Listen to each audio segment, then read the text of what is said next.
The League of Legends talk show that I produced with Monte Cristo, Summoning Insight, is no more. The last ever episode, episode 79, at least in terms of what Summoning Insight was published on October 20th of 2016. It was prior to the semi-finals at Worlds.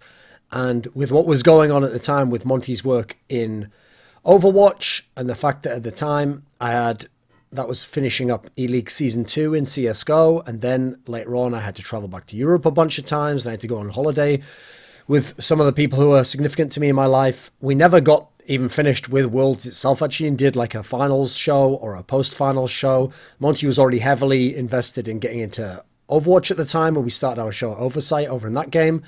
And so there never will be another episode of Summoning Insight in much as what Summoning Insight was as a show. This topical show on a regular basis with me and Monty as the host and the co-host, and sometimes a guest talking about things that had happened in League of Legends at that point in time. Because the reason it'll never happen again is that I won't do any more episodes of Summoning Insight without Monte Cristo. Now, people ask me, people suggest, I've even had some people who certainly would be good co-hosts say like, hey, you want to do Summoning Insight, or we could do another show like that.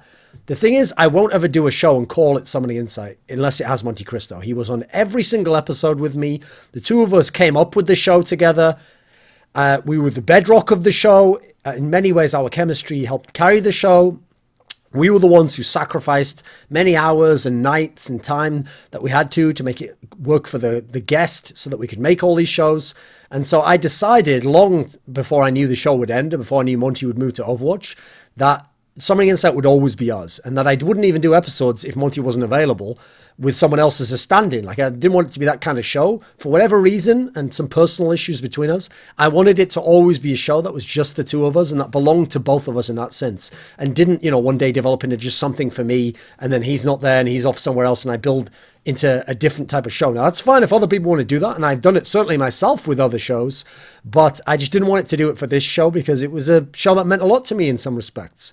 Now, I certainly could make another show. I could make a show not called Summoning Insight that's kind of like Summoning Insight with a different host or co-host or panel of hosts. And that's something I actually was thinking about around that time when I knew Summoning Insight would end.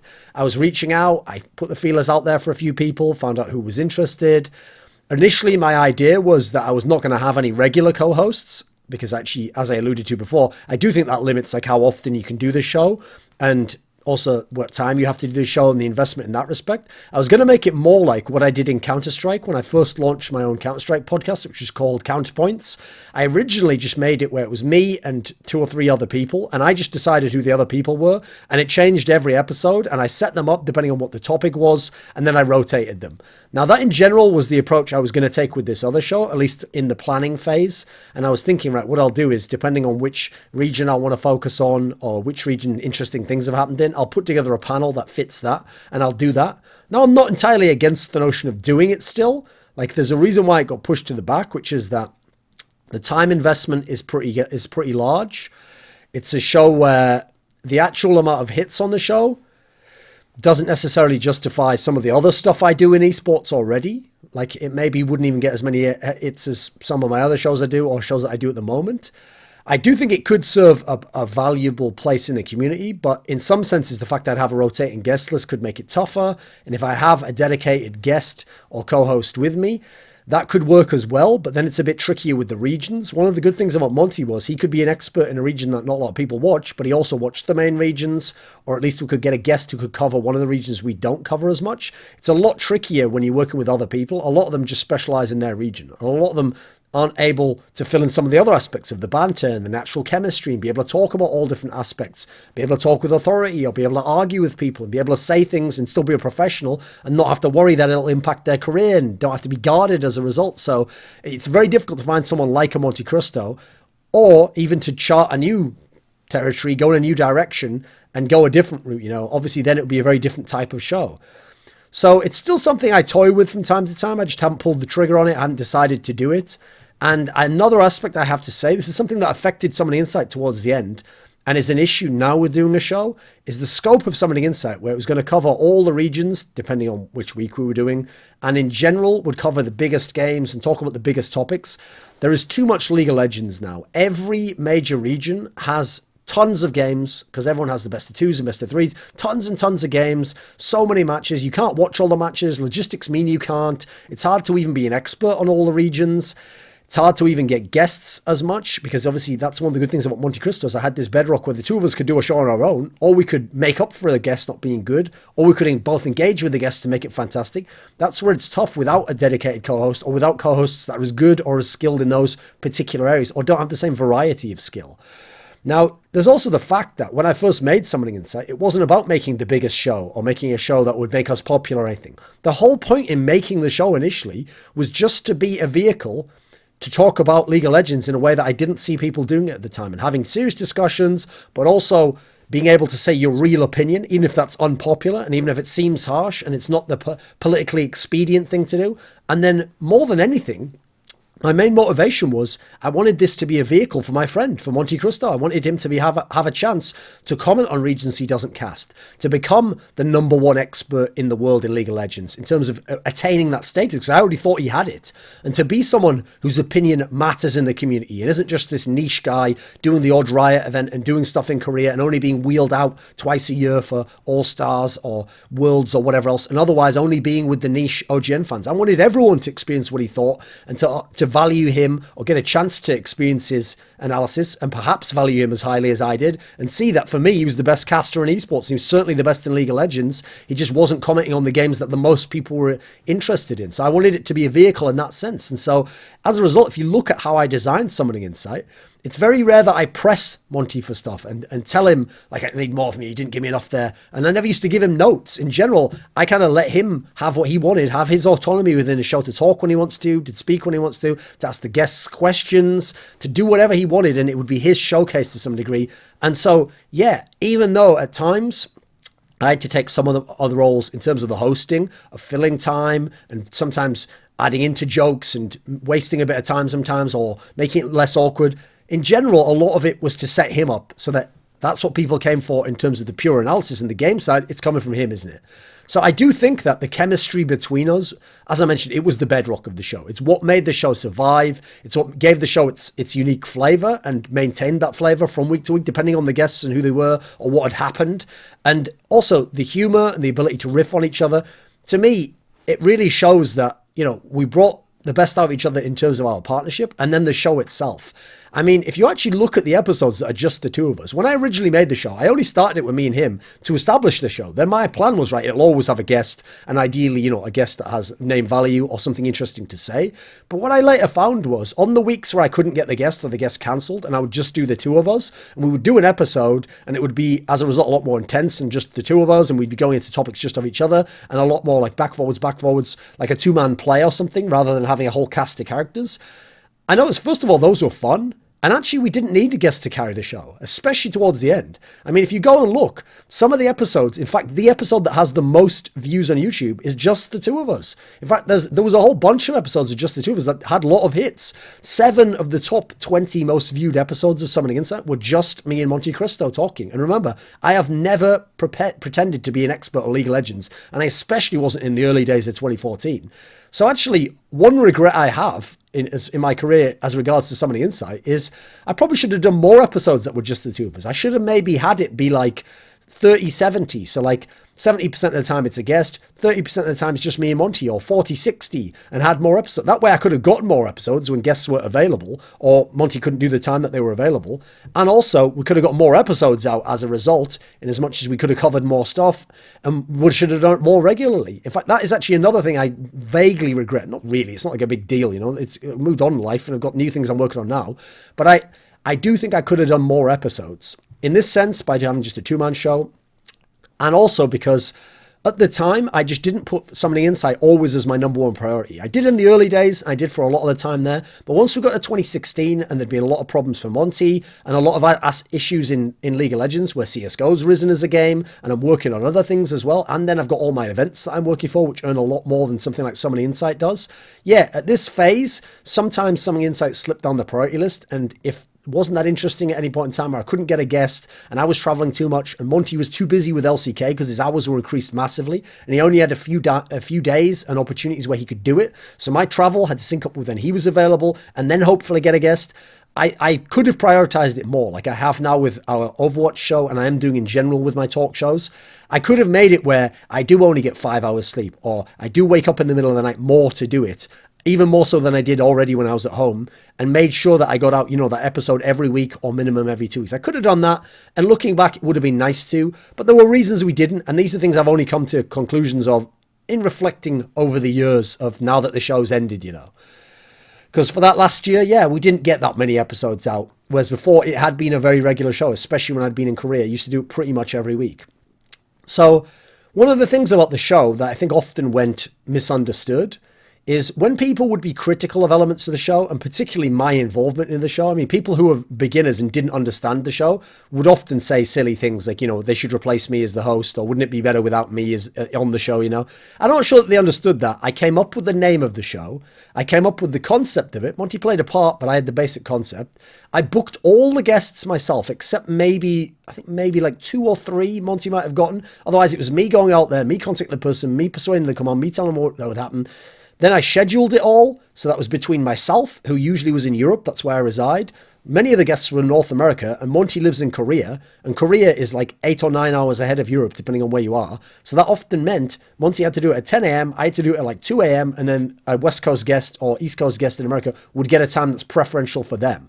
And that meant sometimes for European guests, unless we could shift it around and do a different time, European guests often had to start at 2 a.m. or 3 a.m. So I feel for some of those guys, and I really respect that some of them were able to even do the show and made time. I mean, obviously, a lot of gamers do stay up that late, but even so, that's pretty late to do something. So I got up at really awkward times on practically every episode. I mean, that's one of the things that did a little bit irritate me about when people would try and take a joke or something said, and they would study it word for word as though like we couldn't have articulated it in any other manner, and then take some secret message from that or what that secretly implied and act as though like that could be judged with no context, for all eternity. Because almost every show of Summoning Insight I did was very late at night, or it was waking up early in the morning when I was in Korea. I never wake up before fucking midday anywhere I live. Or it was waking up after having traveled the day before. There was all sorts of awkward times I did it, and times I had very little sleep, and times I had to bang a Red Bull or an energy drink or have loads of water there to keep me going. And sometimes I remember some episodes I was super sleepy by the end. And despite all of this, we still got it done. We still did shows. I hosted the show, obviously, every single episode. I had to host it, no matter how long it lasted, and work with it in that respect. I recorded the show for most of them. I think it was maybe only like the first 7 or 8 or something were recorded with a producer. I'd have to look that up. I edited and rendered it. Obviously not a whole lot of editing, but I had to edit stuff out sometimes. I had to render it. And back then, before I got my newer laptop, that literally by the end, for some of those 4 or 5 hour episodes, it used to take like 20 hours to render it, which, I mean, yeah, I had an older laptop, but that was ridiculous. I had to literally have a laptop sitting there rendering sometimes. I obviously uploaded it, which could take some time depending on where I lived. In the early days, I didn't have such a great internet connection at home. In Korea, obviously, it was insane. I published the show. I mean, I had to do all these things within it, and yet, to an idiot, I was some like surplus to requirements part that could be replaced. So the whole concept of the show, I mean, the concept of making the show was, yeah, it was the base of it was going to be serious analysis, like trying to give people our real thoughts from an expert in Monty, and then from myself as a layman who has expertise in other esports games and more general, sports concepts, and then trying to get the best out of him and the guests. So beyond Monty, it's also about getting experts, about getting people who have perspective, who have their own unique way of looking at the game, who have their own way of modeling the game, people who are experts, they're players, they're commentators, whatever it might be. They bring something, and then hopefully we get it out of them. And having deep insight, yeah, that was a key aspect. That's why I made the name that, Summoning Insight. I took obviously summoning from the idea of summoners, League of Legends, but the insight part, I wanted it to be insightful, for people to make interesting comments or come up with unique narratives or ways of looking at the game. Now, beyond that, yeah, even though the original premise before I started the show was like, we're going to talk about all the big games and we're going to break down what we thought of them, what I learned very quickly, and was something I observed in esports over the years following that, is even though everyone brags that they want to see the most in-depth analysis and they only want the biggest experts and the people they think are the most knowledgeable talking about these things, and they don't want any filler and they just want no comedy or entertainment, they don't just want really serious in-depth analysis going as deep as possible, from like Hi, talking to Monty, talking to Jat, breaking it down with like video. What I've noticed is that content doesn't do well. You can't have long form content like that. People don't give a fuck. People just say that either because they are a very, very rare individual who really does want that, or they haven't seen that yet and they think they want that, or they're saying it to be hipsters and to be cool and be like, I'm not really into that, like, just like jokes and fun stuff and any of the lighter stuff. I wish they'd just be more serious and only break the game down, Even when people like Jat do breakdowns of that, it'll be 5 minutes long. It'll be like one team fight they break down. He doesn't break down a whole best of 3 series with every macro map rotation and every spawn moment and the full jungle pathing, everything. They don't do that. There is no audience for that. Like, maybe if you did it in a very special, unique way, it could be, but people don't want that from a 2 or 3 hour talk show. Anyone who says that, I think is, quite frankly, either it's such an extreme case that they're not a viable audience, or I think they're just liars, quite frankly. And I've observed that stuff doesn't actually do very well. So, as a result, it didn't start, what the initial idea turned out not to be that great, and it morphed into something else, where it had serious analysis, but then it also mixed with other things. So obviously it had a showmanship element. It had a comedy element. It had a fun component, right? I mean, early on, this is also because initially that's a lot of what I had to offer. Beyond asking questions, since I didn't have that much insight and expertise in League of Legends, I had to put in some jokes and some lighter material and to play with the things that people told me and then reformulate it into a question. Then there's the fact that to keep the show flowing, I added in showmanship and humor and stuff, because sometimes when people are talking very seriously and at one point, just going from one point to another and one sharp breaking point seems really awkward actually, and you have to sort of reset your brain and go over. So instead you put in some jokes there, you put in some humor, they'll have to die down, it's not awkward, you move on to the next topic. Or someone just makes too dry a point, and on its own, that has some value, but then it's not as interesting to everyone. You've got to have some humor in there. You've got to have some showmanship. You've got to make it fun. You've got to keep it passing around and going over. It's a conversation lubricant. I mean, one of the shows that I always enjoyed before Someone in Insight was the Joe Rogan Experience. And this is one of the great things about that. You can have a serious discussion. You can go deep into topics. You can have guests on that are really interesting. But the humor, the atmosphere, the vibe of the show is what keeps you watching every week and makes you watch episodes where you don't know the guest and you don't know what he's going to talk about, if he's going to be interesting. And it also keeps the show flowing. It keeps it fun. It keeps it an interesting conversation. So it doesn't just die on its arse like I've seen a lot of talk shows do, where they go, right, that's the end of that, and now to move on to the next match in OGN Champions. Like, that's, that will kill an audience dead, and it's going to be really hard, even if you're interested in the material, to stay interested in that. So this was a show that talked about the big topics. If we thought something important was happening with Riot or esports or players or how players behaved outside the game, sometimes it was a really big topic. We'd have those discussions. And you know what? If we could get the guests to come on and talk about it, we'd get them. Sometimes they wouldn't though, so it was up to us. And we played a role in the community where we were willing to use voices that, over time became more and more influential and really make points we thought were important, or jokes, or funny comments, or frame it in a different way. And we had the big topics out and we discussed them. And part of that is being able to have the big guests as well. We had some superstars on our show. We had fucking the Alexitches, the Froggans, Xpekes, who the fuck else do we have? Loads of people, loads of the NA people, obviously. I Will Dominate, Special, St. Vicious. I mean, we had tons of them. Dexter, we had all sorts of people on that show, and being able to get the big guests, part of that was due to the vibe of the show. In the early days, it's harder to get guests in the early days, but we were getting them anyway, because obviously we had some pull, we were friends with some of them knew us from our work, like my work as a journalist, Monty as a commentator. But part of the reason why, even towards the end, even after shocking things were said that people couldn't handle on the show, we would still get huge blockbuster marquee guests. Because in general, pros like that shit. Pros like it when you're real and when you can actually talk about shit and you don't just sugarcoat it and it's not all PR stuff. And pros, actually a lot of pros, believe it or not, liked to watch that show and would tell me, oh, I love that episode. And so when I came to ask them, they'd watched the show. So of course they're going to be willing to be on it. Yeah, no problem, I'll come on it. A lot of people, even if they turned it down, okay, yeah, I like to watch it, but nah, I just don't think it's for me. I don't know if I could handle it, etc. Which was always fine, by the way. We never called any of those guys out.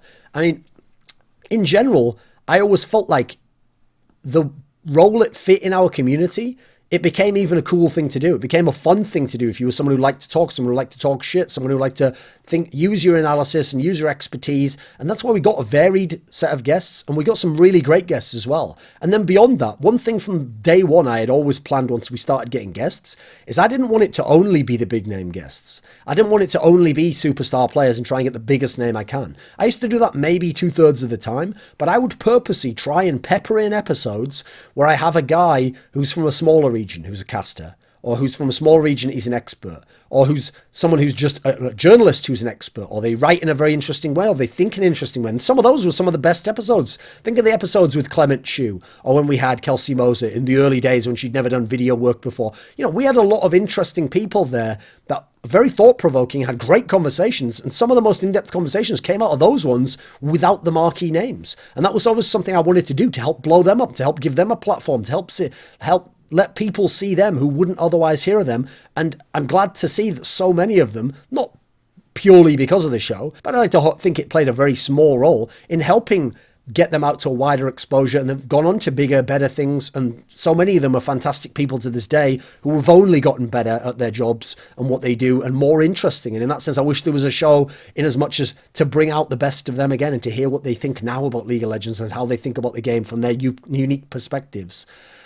Then there's the fact that the show did develop into something unique. I mean, I think it could have kept developing. I think we could have taken it in a different direction. As I said, we could have done more two-man episodes. Who knows what our reaction would have been to season 7 and how this has all gone.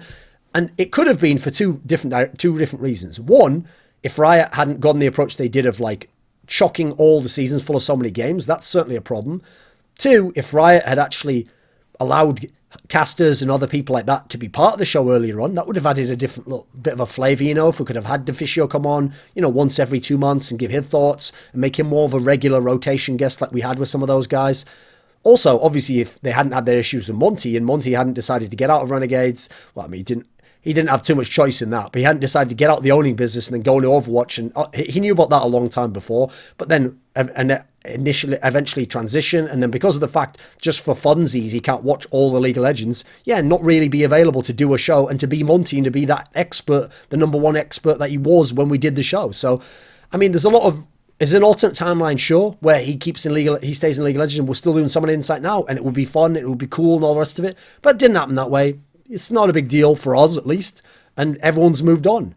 Now, obviously, one of the big moments in the show, a famous incident, was the Reginald incident, where people claim I racistly called him a monkey. Never happened, of course. I never called him a monkey. I never compared him to a monkey in the context that could be called racist, like because he looks like a monkey, or because I think he is a monkey, or because someone might suggest his race is a monkey. No, what I did was compare his personality to the person as an analogy to the personality of a character who is, I'm not even sure, was it? Yeah, it would be an ape. It wouldn't be a monkey, actually, but would be an ape in Planet of the Apes. And I explicitly said as much. And the fact that people then decided to decode me like laughing afterwards, I said I had to go there, as like they then know what I was thinking in my brain and can commit me a thought crime, just shows what a fucked community League of Legends has and why it is absolutely one of the worst esports crowds I've ever been involved with. Like, I can't think of another community that I've given more free content to that has been ruder and less appreciative and outright tried to ruin elements of my job and my life than League of Legends. It's absolutely one of the worst in that respect.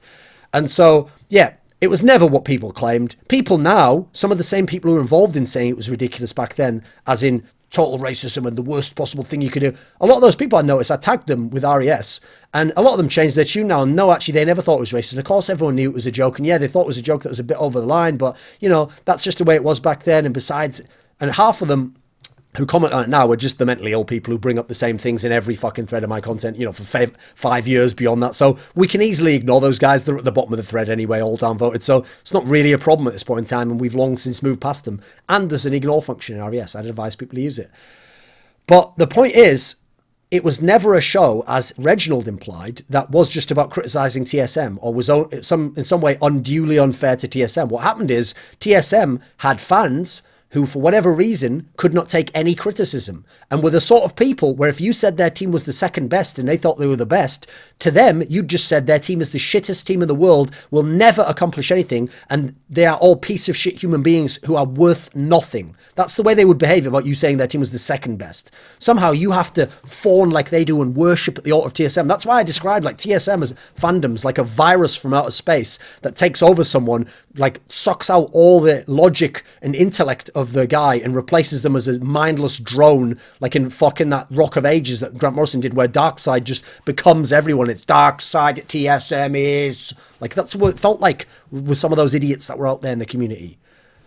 Now, the reason why this ties into this topic is because a criticism of the show was this notion that all we did is be rude to people and be aggressive and criticize people and do spiteful things, and the show was just 2 hours of TSM bashing us.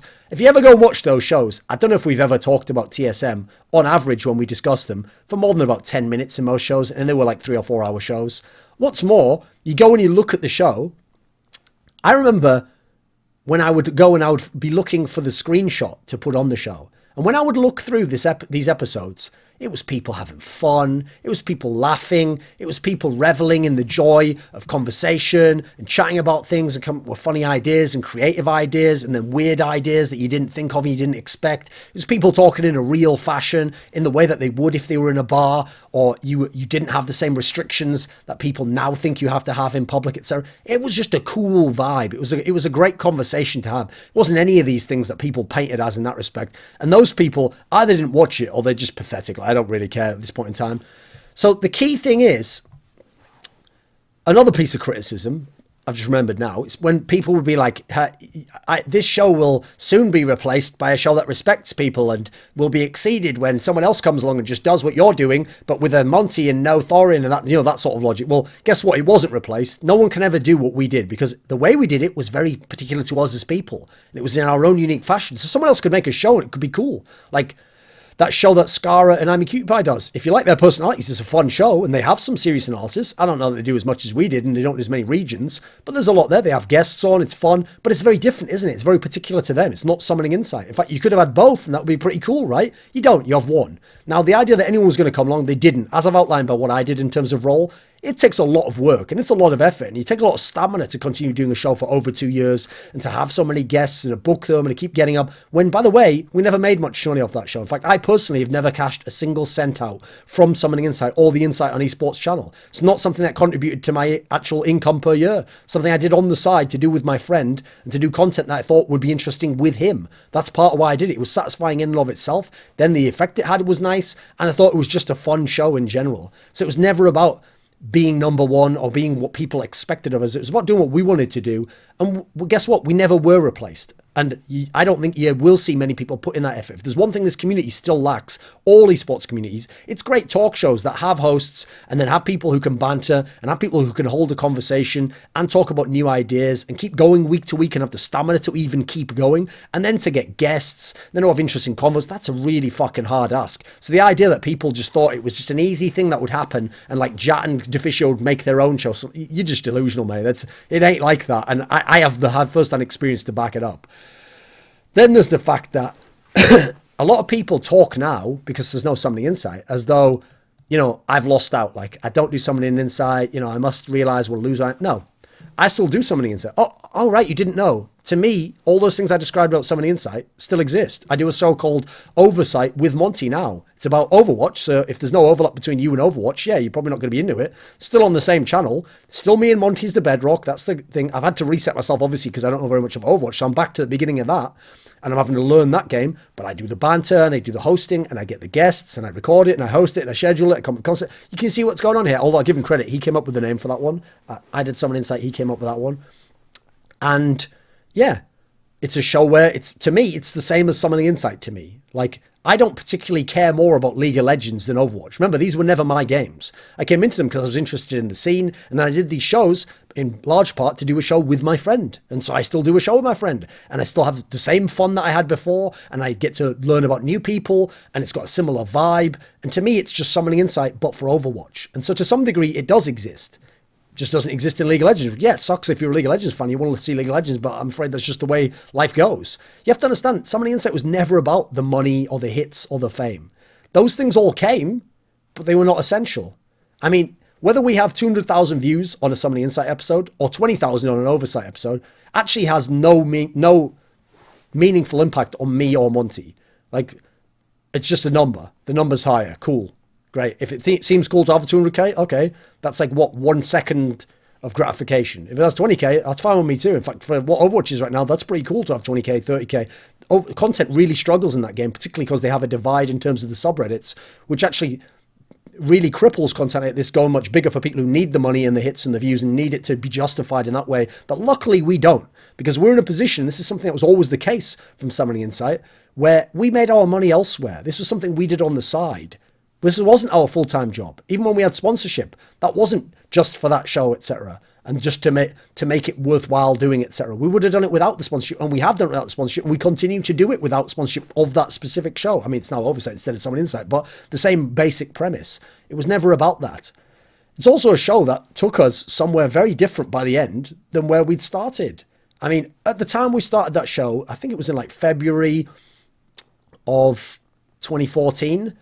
I'd only worked at On Gamers like maybe 3 months. That was my first like huge website, not in terms of esports. I'd always been on some big, huge websites before, but in terms of like at the scope and the scale that now esports sites can be at, where I was getting paid at the time a lot of money for what I'd ever made, a lot more than I'd ever made in the past. I had a full job. I had like a pension and all sorts of mad benefits in the UK. And yeah, it was the best time. But at the time, that was the highest I'd been, but I was nowhere near where I am now. And then you go look at Monty. He'd done Season 3 Worlds. He'd done some OGN seasons. OGN hadn't quite hit its peak yet, though, like it would in Season 4. He hadn't done all the OGN the Worlds events where people had to clamour and demand that he's there because he's the number one guy and he can also understand all the regions. That wasn't the case back then. So we've all come a long way since then. And the fact that we still even make shows, I think is pretty cool and just a testament to the fact it was never about just the money and being compensated in that respect. Now, in the end, we made 79 episodes. Yeah, I would have liked to have gotten to 100, and I actually had some interesting plans as to what to do when I got to 100. There's no point going into them now since we're obviously never going to do that. Now, here's the thing. It's not impossible that there will be an episode 80 or an 81 of Summoning Insight. I mean, we had talked at times about maybe we'll do a one-off show, and maybe we'd do a show that would be like a nostalgia show, or we do a show at a particular point in time where Monty doesn't have to be the expert of all the regions, and he could just do like a one-off and do one where we talk to an old guest or get on old guests and we reminisce on the old days and have a nostalgia. Yeah, I could see that maybe as like a very special one, but it's obviously never going to come back as a show. And, well, unless some mad scenario happened in which Monty came back, which isn't going to happen, by the way. He's getting paid a lot in Overwatch, a lot more than he got in League. And he's in a much better position in Overwatch, even if the game isn't as big right now. And the game is yet to get its biggest push and may yet succeed. I have no idea what would happen in Overwatch right yet. It seems like from month to month, it's actually harder to know if it will succeed or fail. We just know that it's going to have more... It's not that it has more of a chance. It's going to get the best chance an esport possibly could have outside of factors like how many people watch, how many people are willing to pay, and all these sorts of things. It's going to get a huge push, so we'll see where that goes. But yeah, there won't be any more Summoning Insight. It was beautiful while it lasted, and it's gone now. RIP.